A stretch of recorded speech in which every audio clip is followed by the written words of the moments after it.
Rasulillah ibni Abdillah. Amma ba'du, yang saya hormati Ibu Direktur Rumah Sakit Islam Aisyah Malang beserta seluruh jajaran pimpinan dan karyawan. Yang saya hormati para dokter, perawat dan pasien yang mungkin sedang di kamar-kamar, mudah-mudahan diberikan kesabaran. Yang saya hormati takmir masjid beserta seluruh jamaah zuhur Masjid Al-Furqan Rumah Sakit Islam Aisyah Malang rahimakumullah. Kita bersyukur hari berganti hari, pekan berganti pekan, bulan berganti bulan, dan tahun berganti tahun. Kita sudah masuk tanggal 21 Sya'ban 1446 Hijriah, bertepatan dengan tanggal 20 Februari 2025. Itu artinya Ramadan tinggal menghitung hari. Kata Nabi, umur kalender Hijriah itu tis'ah wa ishrun au salatun, 29 atau 30 hari. Maka mari kita gunakan kesempatan sisa-sisa bulan Sya'ban ini yang kurang lebih tinggal 10 hari untuk mempersiapkan diri. Rasulullah SAW kalau sudah di bulan Sya'ban seperti ini, beliau kalau puasa itu lebih banyak daripada puasa di bulan-bulan yang lain. Apa alasannya? Yang pertama, kalau sifatnya yang harian, Rasulullah itu memberikan alasan kalau aku puasa hari Senin dan Kamis itu karena di Senin dan Kamis itu adalah amalanku disetorkan. Maka aku ingin ketika amal itu disetorkan, aku dalam kondisi berpuasa. Begitu pula Nabi kalau yang sifatnya bulanan, ada ayyamul bid 13, 14, 15 di pertengahan bulan. Ada yang sifatnya tahunan seperti bulan Sya'ban seperti ini.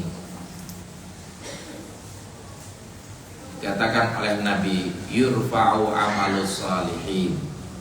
Amalan orang-orang soleh itu diangkat ke langit untuk disetorkan kepada Allah. Apakah Allah itu tidak bisa melihat dan tidak bisa mendengar tanpa ada setoran amal? Tentu Allah itu Sami'un Basir, Maha mendengar dan Maha melihat.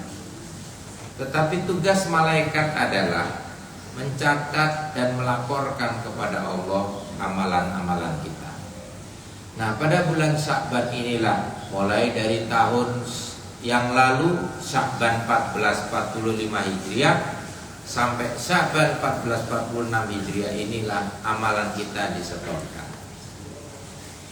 Kalau kita dulu waktu kecil SD, kita selalu takut kalau waktunya rapotan.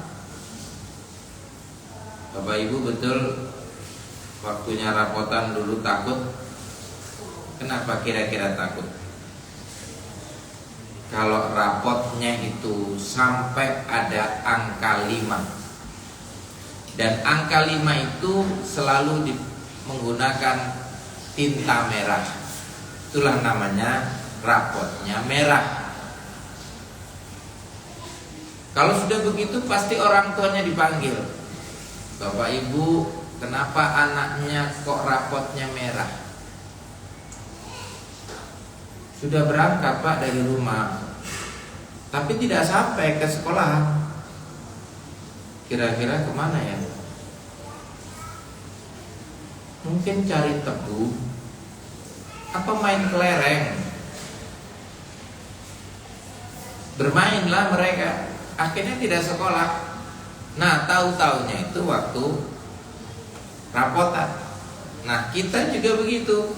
Jangan-jangan nilainya sholat kita ini 5. Coba kalau itu sampai terjadi. Nilainya puasa kita ini juga 5. Nilainya umroh kita 5. Nilai hajinya kita 5. Nilai sedekahnya kita 5. Lah kok nilainya kita semuanya 5? Kebakaranlah rapot kita ini. Nah, maka jangan remehkan tuh bulan Sya'ban. Perbanyak itu amalan-amalan yang kira-kira bisa menutup lubang-lubang kekurangan amal kita. Karena kita tidak tahu. Saya tanya Bapak Ibu sekalian, apakah Bapak Ibu yakin nih sholat duhur yang baru kita kerjakan ini tadi diterima oleh Allah? Yakin gak sih? Benar. Kelihatannya sholat itu masih mikir pasien, atau masih mikir kerjaan yang tadi belum beres, atau mikir pintunya yang baru belum dipasang, atau mikir bagaimana itu relokasi poli itu, mikir juga ntar masjidnya ini gimana ya. Nah, ketika kita mikir, itu persis seperti dulu Ali bin Abi Thalib disuruh sholat sama Nabi. Ali, sholatlah engkau. Sholatlah Ali itu kemudian. Selesai sholat, Nabi langsung katakan, Ali, sorbannya itu yang warna hijau atau warna merah? Ali langsung menjawab, yang hijau ya Rasul. Nah, kira-kira sholatnya Ali tadi khusyuk apa tidak?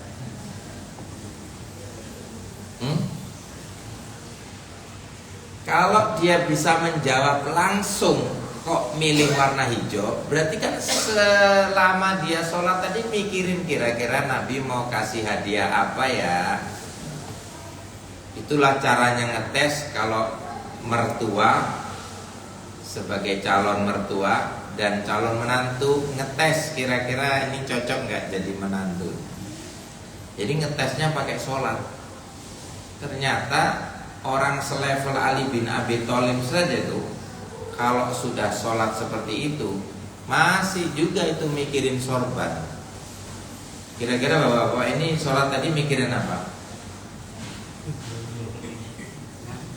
Kira-kira nanti bulan Ramadan ini ada nggak ya bingkisan-bingkisan atau tunjangan-tunjangan hari raya gitu ya?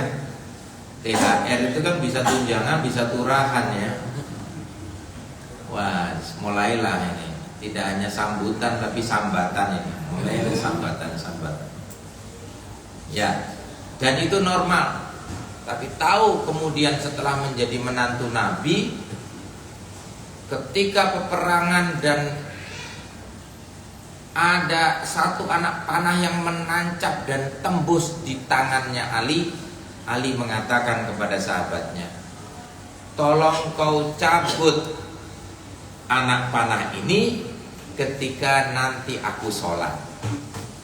Nah, begitu sholat betul-betul khusyuk, dicabutlah dan tidak merasakan apapun. Nah, kira-kira kalau kita lihat itu angka sholatnya Ali pada saat tadi dapat tawaran sorban, dengan Ali ketika anak panahnya dicabut, kan udah kelihatan tuh angkanya berapa ya. Nah, mudah-mudahan Bapak Ibu sudah bisa sampai ke situ lah. Saya bayangkan masjid ini ke depannya, itu kan di sini kan dibangun gedungnya ya, lantai 7 betul. Nah, mudah-mudahan itu terinspirasi tawaf 7 kali, betul? Sa'i 7 kali, hari dalam sepekan 7 kali, Ashabul Kahfi 7 orangnya, lantainya RSI juga 7. Saya pernah sholat ketika terlambat ke Masjidil Haram, harus sholat di musolanya Hotel Movenpick. Itu di lantai yang sangat luas gitu ya, dan langsung kacanya di depan tuh mengarahnya ke Ka'bah. Siapa tahu suatu saat masjid kita nanti akan seperti itu. Kok amin? Wah, ini terlalu khusyuk sepertinya. Tadi sudah saya katakan khusyuk, sekarang khusyuk beneran ini. Jadi kalau nanti lantai ke-7, lantai 7 itulah nanti menjadi masjid. Kira-kira setuju nggak ya? Kalau nanti masjidnya di atas sendiri kan kita bisa lihat itu kota Malang tuh, bisa lihat itu pemandangan panoramiknya. Apalagi nanti didesain lantai atas itu betul-betul ada tempat kafenya, gitu kan? Ada rooftopnya, bisa ada lihat kanan kiri. Tapi paling tidak untuk nambah-nambah konten lah gitu. Nah gitu ya, dulu masjid. Saya pernah di masjidnya yang paling atas tuh masjidnya Mall di Noyo, Ramayana. Itu juga bagus di atas. Jadi di sampingnya masjid itu ada bioskopnya. Jadi orang-orang yang mau lihat bioskop sholat dulu, habis lihat bioskop sholat lagi waktunya. Jadi waktunya disesuaikan dengan jadwal sholat. Masjid Adnan namanya. Ada lagi yang masjid yang di Mall Matos juga gitu. Nah, suatu saat nanti pasti akan terpikirkan bahwa untuk memanfaatkan ruang sekian ini kita butuh memanfaatkan ruang. Kalau di masjid ini kita saja kan di atasnya nggak akan bisa dibangun bangunan karena pondasi kita adalah pondasi masjid. Suatu saat nanti mudah-mudahan pasti ada terpikirkan desain yang terbaik untuk Masjid Al-Furqan ini. Amin ya rabbal alamin. Itu maksudnya dalam rangka untuk meningkatkan kualitas ibadah. Jadi Sya'ban itu adalah momentum untuk meningkatkan kualitas ibadah. Karena apa? Karena habis itu kita berperang. Berperangnya di apa? Di bulan Ramadan, jihadun nafas, perang untuk melawan hawa nafsu, untuk membersihkan jiwa kita. Nah, itulah makanya Nabi mengatakan mangkana yu'minu billahi wal yawmil akhir fal yukrim doifah. Rawahul Bukhari. Kalau kamu memang beriman betul-betul kepada Allah dan hari akhir, maka hormatilah tamu. Di dalam tata krama orang Jawa itu ada 4 kalau menghormati tamu. Pertama namanya gupuh, betul ya? Gupuh itu bahasa Indonesianya apa ya? Angel ya. Memang angel itu bahasa Jawa, di bahasa Indonesianya kok angel. Padha karo wong mati kunduran truk itu gimana coba bahasa Indonesia? Angel kan? Tidak semua lah bisa diterjemahkan. Pokoknya gupuh lah, bersiap-siap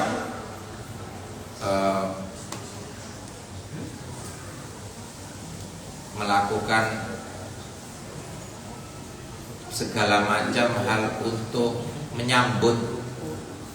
Nah, yang kedua adalah aruh. Aruh itu tutur kata lemah lembut. Orang kalau masuk rumah disapa yang baik, piye kabare, enak zamanku toh. Nah, gitu kan. Lalu yang ketiga, jangan hanya berdiri saja, tapi persilahkanlah duduk, namanya lungguh. Yang keempat adalah kalau ada maka itu bagus, namanya suguh. Jadi lengkaplah 4 itu: gupuh, aruh, lungguh, suguh. Nah, Rasulullah itu kalau sudah bulan Sya'ban itu selalu mengatakan ya ayuhan nas, qad ja'akum syahrun azim, syahrun mubarak. Akan datang bulan yang agung, bulan yang penuh barokah, maka kita dituntun untuk menyambutnya. Maka istilahnya adalah ahlan wa sahlan wa marhaban ya Ramadan. Kenapa kok harus pakai ahlan? Ahlan itu artinya keluarga. Ibarat Ramadan itu pergi 1 tahun, habis itu tidak datang-datang, baru datang lagi tahun ini. Nah itu kita kangen. Kangen itulah menunjukkan bahwa itu adalah keluarga kita. Kenapa harus pakai kata sahlan? Sahlan itu artinya mudah. Dengan datangnya tamu itu, semoga tamu itu diberikan kemudahan. Kita pun juga mudah untuk menyambutnya. Dan marhaban itu selamat datang. Di semua suku bangsa, di semua agama itu ada memang tata cara untuk menyambut tamu. Ada kisah orang Madura yang bertamu ke rumahnya orang Jawa. Waktu itu udah ngobrol-ngobrol, ternyata lupa sampai menyuguhkan makanan dan mempersilahkan duduk. Akhirnya lama-lama monggo pinara. Setelah duduk, monggo disambi. Karena orang Madura itu dipersilahkan monggo disambi, apa yang terjadi? Makanan dan minuman yang ada di atas meja itu semuanya dibawa pulang. Ya, karena perintahnya adalah monggo disambi. Pak Udin yang paham tentang itu. Nah, setelah monggo disambi kan kaget ini kan orang Jawa ini. Ya apa sih? Aku mah ngomong mek monggo disambi. Lah kok kuwabe iki digawa mulih katanya. Setelah itu dia cerita ke tetangganya, aku ini ketamuan wong Dura jenenge keaturan belas wong Dura. Lho kenapa? Lah wong aku mek ngomong monggo disambi itu ya kabeh ku panganan kabeh sak meja digawa kabeh. Lho, ya betul itu wong Madura. Lho kenapa? Karena artine disambi itu dibawa pulang. Paham apa nih? Jadi kalau bahasa Jawanya disambi, itu kalau menurut bahasa Madura artinya dibawa pulang. Untung sampean ngomong mek panganane tok monggo disambi. Lek sampe ngomong bojone monggo disambi, mulih pisan bojone. Itulah maka cara-cara menghormati tiap orang atau suku itu bisa beda, tetapi niatnya sama. Bagaimana cara menghormati? Maksudnya orang Jawa itu menghormati dengan bahasanya, tapi orang Madura ya pengen menghormati karena sudah dipersilahkan. Inilah kalau kita menyambut bulan Ramadan. Maka yang pertama mari kita persiapkan diri kita. Bagaimana kita membersihkan diri secara lahir dan batin supaya kita siap untuk berpuasa bulan Ramadan. Bagi yang punya hutang-hutang segeralah dibayar. Karena apa?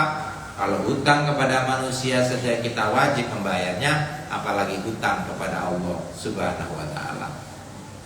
Saya pernah memindahkan kalender istri saya dari dapur. Ditanya sama istri saya, "Pak, mana kalender di dapur?" Kenapa? Loh, itu kalendernya itu ada kodenya. Tak pikir kode apa kalendernya. Ternyata kalendernya itu dioret-oret, ditulisi H M. Apa sih HM? Ternyata itu liburnya. Kalau haid itu H. Oh gitu ya. Kalau M apa? Nggak tahu, yang tahu ibu-ibu tuh. Jadi gitu.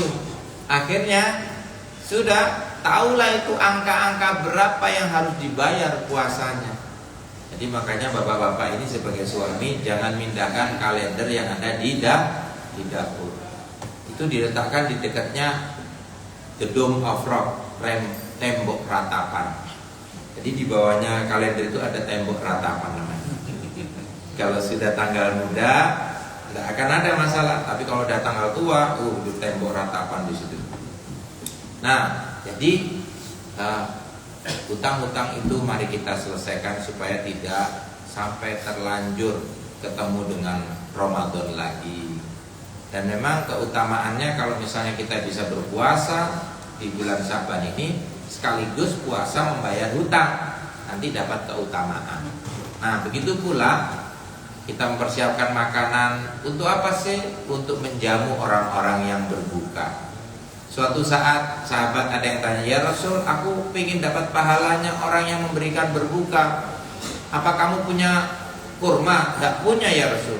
"Apa kau punya minuman?" "Enggak punya juga ya Rasul." "Apa kau punya gandum?" "Enggak punya." "Baiklah, apa kau bisa berdoa?" "Bisa ya Rasul." "Doakanlah orang yang puasa biar dia diterima puasanya, dan orang yang memberi buka dikabulkan hajatnya." "Baik ya Rasul, tapi hadis ini jangan dipakai. Nanti semuanya tidak ada yang memberi makan berbuka, nanti itu nggak noto ae, nggak sidong kok ngekei." Nah, jadi itulah maksud saya tadi, memberikan suguhan kepada tamu yang bernama Ramadan. Mudah-mudahan walaupun seteguk air, secuil makanan, itu akan bermanfaat bagi kita semuanya. Dan semoga kita bisa berpuasa di bulan Ramadan di tahun ini bersama-sama, bisa tarawih berjamaah, bisa berbuka bersama, dan nantinya bisa berhari raya Idul Fitri bersama. Selamat berpuasa di bulan Ramadan 1446 Hijriah. Saya selama setahun ini mohon maaf lahir dan batin, tutur kata saya yang mungkin menyakitkan hati.